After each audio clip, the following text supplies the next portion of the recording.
Micropasta, a fate worse than death. It only took seconds, 3 to be exact. I remember them perfectly. Every nanosecond, in perfect detail. Such terrible detail. I remember the sounds. Oh, how I loathe the sounds. I remember the sounds of her screams, the sounds of her bones being crushed and snapped. I could hear the rest of my family, their insufferable screaming, the unending screeching of my siblings. I remember the snapping of my bones. I remember the incessant screaming, the screeching metallic tear of twisted steel and car horns. Funny, the sound of a spine snapping. How all it takes to destroy a life is to tear a tiny bit of flesh. Funny, how that little scrap of skin is all that stands between survival and death. I remember the smell. It smelled like gas, fire, and blood. I remember the taste. The taste of blood, sweat, oil, and metal is mortifying.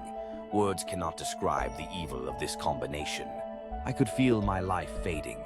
I could feel my body crumbling. I could tell my time was up.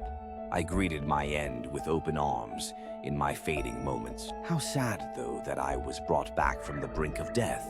How sad how I've been lying here since, festering in my misery, stripped of every shred of dignity I've ever had, every shred of humanity I've ever needed.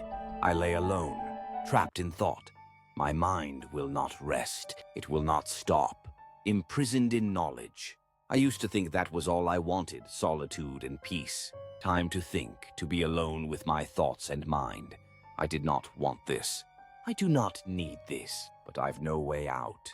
I sit alone in the hospital to which my care was charged, isolated from everything I ever had, everyone I ever knew. I've had decades to think all alone. I've become a grand philosopher. I know why we're here. I know what we are meant for. How cruel fate is. I know all the answers, yet I cannot speak. I cannot move. I cannot scream. Original author unknown. Originally uploaded on January 17th, 2012.